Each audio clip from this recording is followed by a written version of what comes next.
Assalamualaikum warahmatullahi wabarakatuh. Apa kabar sahabat? Kembali lagi di channel Iraj Triaji, channel yang membahas tentang perawatan burung dan seputar lomba. Pada kesempatan kali ini saya akan membahas yaitu tentang penyebab dan solusi kenapa telur kenari cangkangnya lembek, ya, seperti plastik. Nah, untuk contohnya seperti ini sahabat.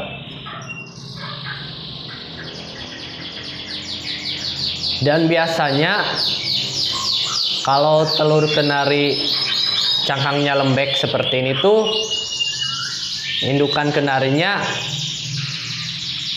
instingnya jalan, ya. Jadi kalau nggak dibuang ya dimakan gitu ya.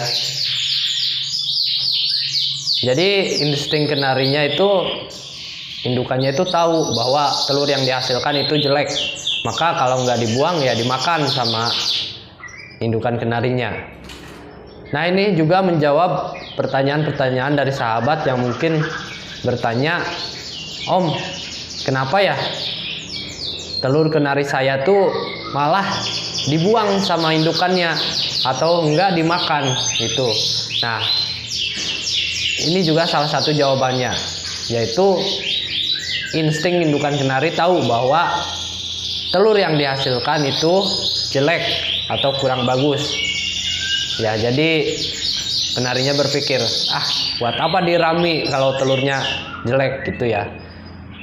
Itu juga yang dialami kalau cangkang telur kenarinya lembek, ya. Kalau nggak dibuang, nggak dimakan sama indukannya, begitu.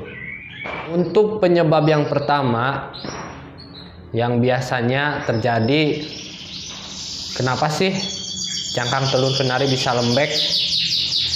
Yang pertama karena telur yang dihasilkan itu berasal dari indukan kenari betina yang masih dara atau yang masih perawan lah. Ya, biasanya telur yang pertama itu atau telur yang biasa kita sebut dengan telur pakan itu biasanya lembek dulu, ya. Lembek dulu, walaupun gak semuanya indukan kenari betina yang masih dara itu mengalami seperti itu, tapi ya ada saja ya untuk kenari betina dara yang telur pertamanya itu pasti lembek dulu. Nah, itu hal yang wajar sahabat, ya. Nanti juga telur yang kedua atau yang ketiga itu bagus, ya, cangkangnya bagus, kualitasnya bagus gitu. Kemudian penyebab yang kedua yang biasanya terjadi karena cangkang telur ini lembek, yaitu dari indukan kenari yang kurang kalsium, ya. Kurang kalsium karena kita tahu bahwa telur atau cangkang telur kenari ini terbuat dari beberapa persen kalsium, ya. Nah, kalsium ini yang didapat dari indukan betina ini ya bagaimanapun ya kita yang memberikannya gitu, ya. Apa pakannya, apa IF-nya, ya kita harus tahu itu, ya. Apa saja yang terdapat yang mengandung kalsium gitu, dari pakannya, dari ekstra pudingnya, nanti kita bahas di bagian solusinya, ya. Yang jelasnya yang kedua itu ya kekurangan kalsium. Kemudian penyebab yang ketiga yang biasanya terjadi itu karena indukan betina yang kegemukan, ya. Indukan kenari yang kegemukan bahkan sampai ngelemak, ya. Itu biasanya saya amati yang telur kenari yang lembek itu ya indukannya berlemak, ya, atau kegemukan. Kenapa? Ya, saya amati mungkin ya kalsiumnya itu habis sama lemak, ya. Jadi yang harusnya kalsium itu masuk ke dalam cangkang telur ini terhalang oleh lemak pada tubuh indukan kenari betinanya, ya. Maka dari itu biasanya indukan yang terlalu kegemukan atau berlemak itu telurnya itu jong ya, tidak menetas, itu kualitas cangkang telurnya itu yang bermasalah. Pasti lembek gitu ya, tidak terlalu keras. Kemudian penyebab yang keempat biasanya itu dari suhu ruangan ya. Suhu ruangan yang terlalu panas, apalagi di lantai 2 seperti ini. Biasanya kalau musim kemarau atau cuaca lagi cerah, itu panasnya panas banget ya. Sehingga indukan kenari betina itu mangap-mangap ya. Mangap-mangap mengeluarkan karbon dioksida ya. Mangap-mangap, waktu mau bertelur itu mangap-mangap terus karena mengeluarkan karbon dioksida. Nah, kenapa berpengaruh kepada telur atau cangkang telur kenari yang lembek?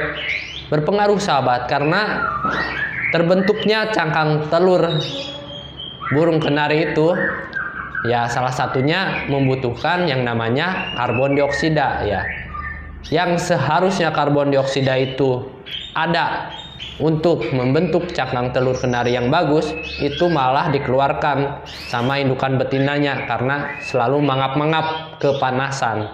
Ya, begitu ya. Jadi yang keempat ini, indukan kenari betina selalu mangap-mangap mengeluarkan karbon dioksida karena suhu ruangan yang terlalu panas, begitu. Kemudian penyebab yang kelima, mungkin ini penyebab yang terakhir ya. Mengapa cangkang telur kenari bisa lembek? Itu karena faktor genetik sahabat. Ya, dari indukan sebelumnya itu selalu saja mengeluarkan telur yang lembek gitu ya. Nah, bagaimana kalau faktor genetik apa bisa disembuhkan atau ditemukan solusinya? Bisa sahabat dengan cara perawatan begitu. Oke, itu mungkin 5 penyebabnya yang saya amati dari indukan kenari yang selalu mengeluarkan telurnya itu, cangkangnya itu lembek gitu ya. Dan solusinya yang pertama yang biasa saya lakukan itu saya memberikan kalsium ya. Kalsium yang didapat dari tulang sotong. Nah, maka kalau indukan kenari mengeluarkan cangkang telur atau telurnya itu cangkangnya lembek, maka saya berikan tulang sotong ya. Tulang sotong dicantolin begini, ataupun sahabat juga bisa dikerik ya. Dikerik, kemudian sahabat bisa menggabungkannya dengan pakan atau beda cepuk juga nggak apa-apa. Yang penting tulang sotong ini kemakan oleh indukan kenari betina yang mau bertelur begitu. Kemudian alternatif lain, kalau sahabat tidak punya tulang sotong, sahabat bisa menggunakan cangkang telur ayam atau cangkang telur puyuh ya, yang kita cuci terlebih dahulu, kemudian kita jemur minimal 2 hari ya. Nah, cangkang telur ini nanti setelah dicuci dan dijemur 2 hari itu ditumbuk sahabat ya. Ditumbuk agak halus, kemudian sahabat bisa memberikannya ke burung kenari betina yang mau bertelur ya. Lebih baik dibedakan, untuk cepuknya itu dipisah saja sahabat ya, jangan dicampur dengan pakan. Kemudian selain tulang sotong, cangkang telur juga bisa sahabat gunakan bubuk bata merah ya. Untuk bubuk bata merah juga ya bisa menghasilkan atau berpengaruh pada cangkang telur yang dihasilkan ya.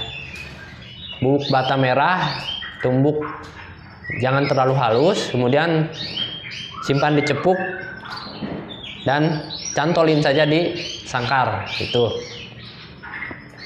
Kemudian solusi yang kedua itu sahabat sering menjemur daripada indukan kenari betina ini ya, supaya tidak terlalu kegemukan ya. Penjemuran ini sahabat lakukan rutin, bukan berarti rutin di sini durasi penjemurannya lama begitu, bukan ya, tapi rutin setiap hari kalau bisa ya. Untuk durasi penjemurannya ya maksimal 30 menit saja sahabat ya, jangan terlalu lama. Kalau terlalu lama dijemur juga tidak baik untuk burung kenari. Rata-rata biasanya kalau terlalu lama dijemur ya menghasilkan masalah-masalah baru seperti indukan kenari serak ya. Kemudian suaranya hilang. Kemudian indukan kenari bisa dehidrasi kemudian mati ya. Hal-hal yang tidak seharusnya terjadi ya malah terjadi ya. Jangan ya. Jadi maksudnya penjemuran di sini rutin setiap pagi maksimal 30 menit. Yang penting rutin, jangan terlalu lama begitu. Kemudian yang ketiga, solusi yang ketiga biasanya saya menyeting ruangan ini tuh sirkulasinya bagus. Ya apalagi di musim kemarau ya. Yang biasanya panas banget kalau di lantai 2 itu ya. Apalagi yang atapnya itu seng ataupun asbes ya. Itu biasanya panas banget ya, sehingga indukan kenari mangap-mangap terus mengeluarkan karbon dioksida. Padahal karbon dioksida itu sangat penting ya untuk pembentukan cangkang telur si burung kenari ini ya. Maka saya setting sirkulasi udaranya agak banyak ya, supaya indukan kenarinya nggak mangap-mangap terus begitu. Kemudian untuk solusi yang keempat yaitu pemberian pakan dan ekstra puding yang bagus ya, agar supaya nutrisi yang masuk ke dalam indukan kenari betina ini juga bagus ya. Karena ada istilah kalau merawat kenari betina itu yang penting urip ya. Ya maksudnya yang penting hidup gitu ya. Gak begitu juga sih ya. Jangan seperti itulah. Pokoknya kalau kenari jantan atau betina ya kita rawat dengan sama itu dengan cara yang bagus begitu. Nah untuk pakannya sahabat bisa menggunakan pakan pabrikan ya, yang kita percaya bahwa pakan itu mengandung vitamin, kemudian nutrisi-nutrisi lainnya dan juga bersih ya. Ataupun sahabat bisa memberikannya pakan racikan atau pakan polosan ya. Tapi ingat sahabat, kalau memberikan pakan polosan juga ya diracik ya, jangan langsung diberikan pakan polosan kita beli dari pasar terus diberikan, bukan begitu ya. Kita cuci terlebih dahulu, kita jemur, kemudian kita campur dengan telur, madu ataupun jahe ya. Ya kita racik lah pokoknya yang bagus begitu ya, supaya nutrisi yang masuk ke indukan kenari juga bagus begitu. Nah untuk ekstra pudingnya sahabat berikan ekstra puding yang banyak mengandung vitamin D ya. Dari sayuran atau buah-buahan, sahabat cari saja ya, searching di Google. Apa saja ekstra puding untuk kenari yang banyak mengandung vitamin D ya. Karena vitamin D ini juga sangat bagus untuk pertumbuhan tulang atau pertumbuhan cangkang telur pada burung kenari ya. Maksud saya seperti itu. Dan untuk telur-teluran seperti telur puyuh atau telur ayam ya jangan diberikan terlebih dahulu untuk ekstra puding seperti itu, walaupun di dalamnya mengandung nutrisi yang dibutuhkan ya. Ini jaga-jaga saja ya kalau indukannya itu kegemukan ya. Kan kalau kegemukan tidak mungkin juga kita kasih teluran ya.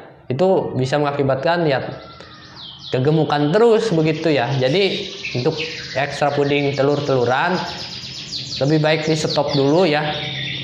Stop dulu, jadi kita gunakan alternatif buah-buahan dan sayuran saja. Dan cangkang telur ya, cangkang telur yang saya sebutkan tadi dicuci, dijemur, itu ya pengganti daripada telur puyuh atau telur ayam yang biasa kita berikan untuk indukan kenari begitu sahabat. Nah mungkin itu pembahasan kali ini. Barangkali sahabat ada yang belum paham ataupun pengen bertanya kepada saya, silahkan bertanya di komentar ya. Saya sebisa mungkin di channel ini akan saya jawab ya. Pokoknya santai saja sahabat. Persoalan tentang ternak kenari ini kita belajar bersama-sama di channel ini. Mudah-mudahan video ini bermanfaat untuk sahabat-sahabat semua. Saya tutup saja. Wassalamualaikum warahmatullahi wabarakatuh.